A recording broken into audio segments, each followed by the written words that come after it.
Cozy Kale's Corner. So today I actually wanted to bring you guys to my corner just to speak about some things that I'm currently going through in my life. And one of those things you might not know is that I'm actually suffering from traction alopecia. I just wanted to share that with you guys on today and just answer some questions that people have been asking me. What are the signs?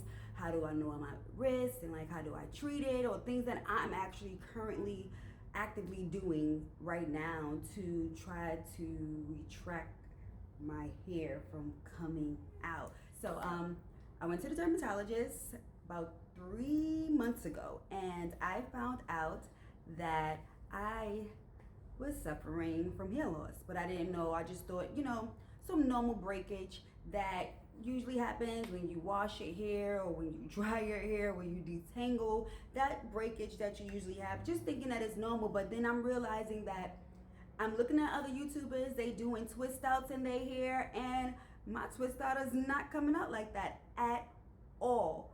So I started to get frustrated. I started to do different things to my hair, like cut it or just wear it in a protective style, but not really get to know my hair because my hair was making me frustrated. It was thin. So I finally did something about it. I went to a dermatologist, and I recommend you guys go to a dermatologist if you think that you're suffering from some form of alopecia or from some form of hair loss. A dermatologist can determine that for you. I am not a dermatologist. I am just speaking about my experience. So I went to the dermatologist, and which was weird because I never went nowhere and they just started plucking at your hair. But he was literally in there just pulling out my hair. And as you can see right now, where my hair is real thin, that I went in there was like, oh my gosh, I'm getting bald around the edges. But he was just pulling my hair off, and in my head I'm like, it's moisturized, it ain't gonna break. But my hair was actually coming off in the areas that he was pulling.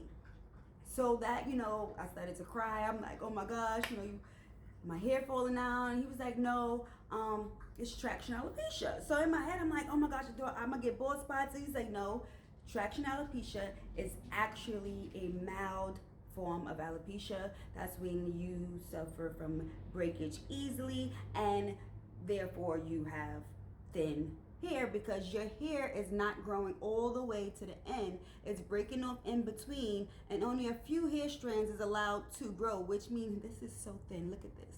And this is the nap, which on most people is a little bit thicker, at least about this much thick. The difference between that and this, let me pull this out. It's supposed to be this thick at least, but look how thin it is. Yeah, this is real. It can be depressing, but you know what? I'm getting through it, and I'm going to get through it. One of the signs was my hairline. Like, I noticed that when I do a ponytail back in the day, it was up here. I had edges long enough to reach it, but you see, my edges is not there. I usually put it down for like baby hair or camouflage it with my bang or whatever, or just, but my baby hair just be laid. But I want it to be unkept today so that you guys really can see the things that I'm going through with my hair. And so I'm trying to relearn my hair. I'm trying to do all of that just to regrow my hair. So another thing, like, I started to get small pimples around my hairline. But that usually happens when you get braids or any tight hairstyles. Those little pimples are signs of your hair breaking from the hair follicle itself. Any redness or itchy and ulcers in your scalp are signs of that. If you see that when you part your hair and that, like this, when you part your hair and this part is wide, you might be suffering from traction alopecia. But then again, you got to find out through the dermatologist. And then you have patches of thin or broken hair in places of your head where the hair has been under strain, and that's usually like in the ponytail areas where you usually wear your ponytail a lot, or in areas where you get braided and it's mostly like that point all the time where you always have your part. Please just rotate ponytails, rotate braids, rotate hairstyles. Try to allow your hair some type of way to breathe and be nurtured under all of those protective styles. So I went to the doctor, and one of my main questions was, how long does it take to grow my hair back? Because of course I've been suffering this all my life, but I'm like, it has to be a solution. I'm going to tell you what his solution was in a minute, and I'm going to tell you what I'm going to do. But yes, traction alopecia often is resolved within like 6 months if it's caught and if it's treated. In severe cases like alopecia, and there's other forms of alopecia, but I'm just going to talk about traction alopecia. That's what I'm suffering with. It can take longer than 1 year for some people. It all depends on how your hair is and how damaged your scalp is in order to regrow it. So when the hair follicles are badly traumatized over like a long period of time of getting your hair braided, getting it in ponytails, scar tissues can form. So the hair might not grow back by itself, and you might need to find and seek alternatives through a dermatologist to regrow your hair. Can traction alopecia be treated? Yes. It can, and that is the good thing. So for moderate to severe traction alopecia, there's a more aggressive treatment such as like oral contraceptives, injected cortisols, topical minoxidil. I think that's what it is, but let me show you what that is.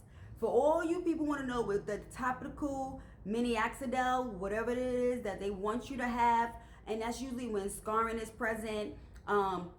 There's other treatments such as hair transplantations, which is more of the few available options, but the best treatment for traction alopecia is prevention. But let's go back on the topical minoxidil. This guy want me to use this Rogaine. You know the Rogaine that you used to see on the men commercials? He wants me to try the Rogaine. Yes, like I am not going to try the woman's Rogaine, which is the topical minoxidil, right? I can't pronounce it. You got it? All right. So when I first got this in my bag with my medicine, when I picked up my medicine, because you know I suffer from eczema, so I had to get my eczema creams. When I went to get my medicine and I seen this in this bag, I thought that this was a mistake. I was like, no, this is not the, topical minoxidil. This is not this. And they was like, yes. And I looked at it and I'm like, he's trying to get me women Rogaine. So listen, I probably would use it if it is a guaranteed result, which they say it works as long as you use it. But as soon as you stop using it, your hair fall out. I don't understand. I don't know why, but your hair fall out. And I don't want my hair to fall out at all. I don't want my hair to fall out. I don't want to get lazy one day and I decide I don't want to use this product anymore and then my hair fall out. Like I don't.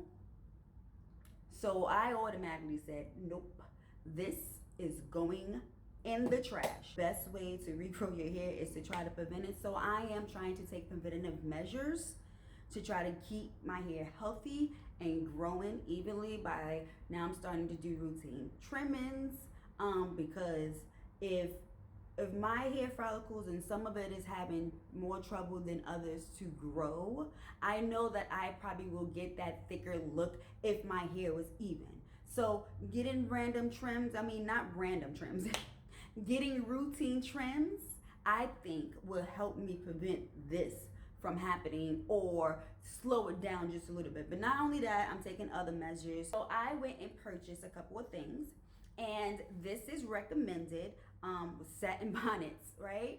Satin pillowcases. I used to overlook that, like, nah, I don't really need that in my hair. Just wrap a satin scarf on and I'm good. I really appreciate these products. And if you are like me and you suffer from hair loss, I recommend that you invest in a couple of satin pillowcases and satin ballads. I got two here. One is my satin bonnet. So this is actually cotton on the outside, and you probably heard of this brand, and it's satin on the inside. And this is a medium because I wanted to get a big enough cap, so if I do hairstyles and my hair is like pompadour or flipped or whatever, this will fit right on there. I also, like I said, invested in a satin pillowcase. So this satin pillowcase was a gift, but I did purchase mine from Walmart. Yep, for about $22.99, but they do have cheaper ones. But I recommend it. And if you sew, because I could have probably sewed this. If you sew, go to the fabric store, get you some satin material, make you a satin pillowcase. Your hair will thank you. Absolutely, your hair will thank you later. So with that being said, this is what I'm doing to try to prevent my hair, along with um, sticking to the same products that my hair loves. Like I'm starting to do my hair more and more, and I'm starting to figure out that my hair likes certain things, and those certain things in general are just these products that I can pronounce, like shea butter and olive oil leave-in conditioner. I'm even gonna start making my stuff because I need to know what I'm putting in my hair moving forward, and I need to take, like, what is that? Ownership of what I've been doing and how I've been damaging my hair. Like, I need to work harder if I want to get my hair to grow. Work harder and work smarter. So these is what I'm currently going with. I wanted to share that with you guys.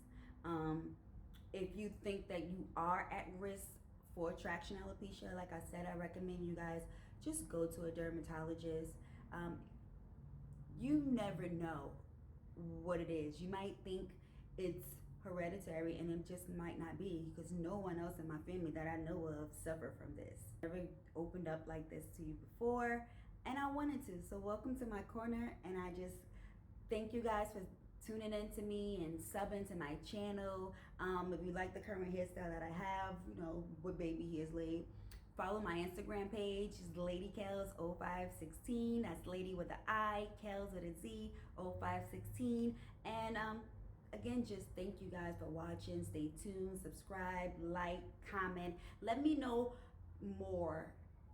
This was kind of hard for me, and I think I've been suffering from it for a while, but I just found out what it was. So I was really contemplating whether or not I wanted to come out here and be this open, but why not? Why not be open? If you're interested in the chain that I have on, I will put the link in the bottom. I will also put the link in the bottom to the satin pillowcase and to my satin bonnet, which is by Grace Ely. No, this video is not sponsored. I purchased that. Nobody sent it to me. But if you want to, you can. I'll leave the email in the subscription box. Again, thank you guys for tuning in.